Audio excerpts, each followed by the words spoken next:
Hi, I'm Gael, and in this video I will try to help you decide if the Camino Francés is a trail you should hike. The Camino Francés is 780 kilometers long. It starts in Saint-Jean-Pied-de-Port at the bottom of the Pyrenees in the French Basque country and goes all the way to Santiago de Compostella. It started in the 9th century after King Alfonso II ordered that the remains of Saint James the Apostle should be buried in Santiago's cathedral. There are many different Camino ways in Spain, but the Francés is by far the most traveled, probably because it's an easy one and has the best infrastructure for accommodation. As I mentioned before for the Via Podiensis, for a long time I saw the Camino as a walk I'd do later in life. But I eventually found myself walking it earlier than I thought I would, and I'm glad I did. I've always been way more interested in the Camino on the Spanish side rather than the French side. It's not that hiking on the GR65 and meeting wonderful French walkers on the way is not a great experience, because it is, but I personally find it 1,000 times more interesting to have dinner with pilgrims from France, Italy, UK, Uruguay, Denmark, Korea, Ecuador, the US, and so on. To me, the main reason to hike a Camino has always been the social aspect of it. I'm not saying that the Caminos are not pretty trails, but let's face it, there are probably thousands of trails more beautiful in Europe and with less road walking. The Camino Francés is not a trail for everybody. If you're after a wilderness experience, solitude, the classic thru-hiking adventure, like the PCT, this is not it. This is a cultural and social experience like no other. There is no doubt that the Camino Francés is a long-distance trail with the most diversity you can think of in terms of who you will meet.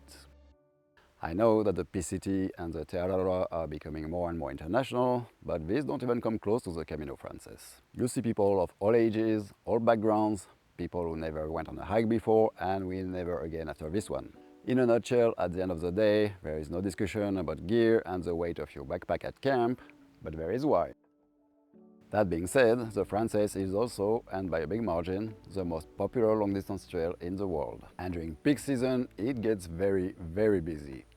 Personally, not in a million years would you see me hiking this trail in summer. The crowds on the Francés are not everybody's cup of tea. If you're looking for solitude, this is definitely the wrong trail for you, unless you do it in February.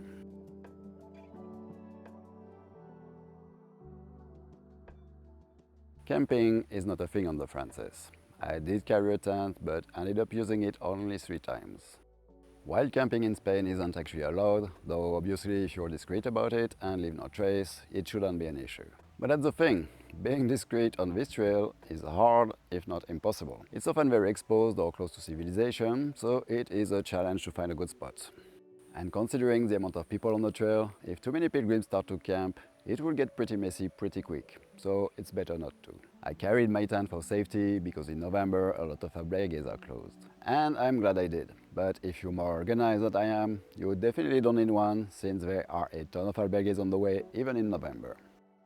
Albergues are pretty cheap pilgrim hostels, usually between 9 and 15 euros. The private ones you can book ahead, but for the albergue municipal, it's first come, first served. And be aware that most albergues have a curfew, typically around 10 p.m. A lot of restaurants and sometimes albergues have pilgrim menus that are really good value. It's also worth mentioning that if this, at its origin, is a Christian pilgrimage, these days a lot of pilgrims are not religious at all. I actually can't remember religion being mentioned even once in conversations with pilgrims. The Camino Francés goes through a nice range of landscapes. Starting in the Basque country in the Pyrenees, you'll go through fields and vineyards,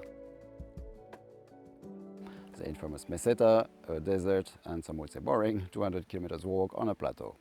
You'll walk on the side of roads, you'll see plenty of beautiful villages and cities that are definitely worth exploring. And towards the end, you'll get some nice little mountains before finally entering beautiful Galicia. In Santiago, pilgrims who walked at least 100 kilometers can get a certificate called Compostela. In 2022, 438,000 Compostelas were delivered, and about 60% of pilgrims arriving in Santiago come from the Francés, though a lot of people just hike the last 100 kilometers from Sarria. In theory, you could walk the Camino Francés any time of the year. There is even a winter route from Saint-Jean-Pied-de-Port to Roncesvalles. I actually ended up having to take this because there was a fire closure on the main trail. Some people do it in winter, though not a lot, And you have to keep in mind that most albergues are closed in winter. Summer is very hot and extremely busy. Spring and autumn are definitely the best time. April, May and June are good, May being the best month in spring. From September to early December is also really good. I hiked it in November and that was an absolutely wonderful time to be on this trail. It was still warm enough, though obviously nights are getting colder, but it doesn't really matter since there are albergues to stay at. You'll get the occasional rain or even snow, but again, you have a roof over your head at the end of the day, so it's no big deal. The autumn colors are gorgeous, and there's really something magical about walking this trail at this time of year. And I would say that there's just the perfect amount of people on trail for my taste. It's social enough to be fun, but not overcrowded. I did hear quite a few horror stories from the bed races that happen in summer. Basically, pilgrims wake up super early so they can get the best beds in the next town. That doesn't sound like my kind of thing, so I was very happy to be there in November. The Camino Francés is probably the easiest long-distance trail out there. As I said before, not based on my own fitness or experience, but compared to other long trails. The terrain is super easy, even though you get the one big climb on day one, it's pretty flat for a long time after that. You go through a lot of villages, so you don't need to carry a lot of food or water. And again, you can stay in an albergue every night, which makes it a very civilized walk. The only real difficulty being the heat if you walk in summer. There are a few good apps you can use. You have Far Out, Buen Camino,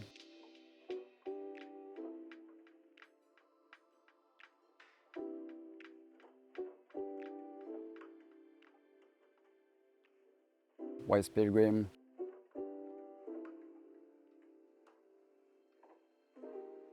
Camino Ninja, and Camino Tools. As far as guidebooks go, there's the Cicerone one and the Pilgrim's Guide to the Camino de Santiago. There are also the Miam Miam Dodo books, which are really useful. They are in French, but you can easily get the information you need even without understanding French. And CaminoDeSantiago.me has the largest forum community. There are quite a few alternates that you can take here and there, the most common one being the one avoiding the walk on the side of the road after Lyon. It's slightly longer, but much nicer. There are some other ones worth mentioning too, like the one when you leave Villafranca del Bierzo. Actually, I don't know which one of the two trails is the official one, but I've done both, and the western one is definitely not the one to do. It's a boring walk on the side of the road when the other one follows a nice ridgeline. You also have the trail after Tricastella going through Samos. It's a nice section, and apparently it's worth staying a night there at the monastery. And of course, you can extend your Camino after Santiago and go all the way to Muxa or Finisterre on the Camino Fisterra. Just keep following the yellow arrows. But that's for another video.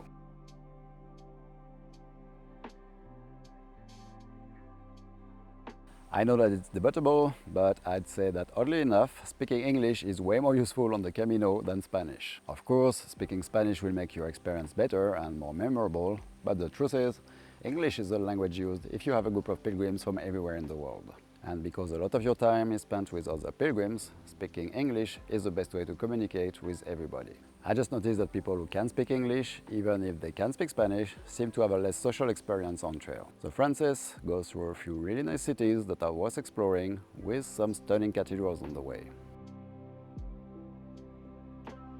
It's a good idea to plan half a day or even a full rest day in some cities so you can have time to explore. There's Burgos, León, Logroño, and plenty of others. If you walked the Camino Francés before, let me know in the comments what's your favorite city.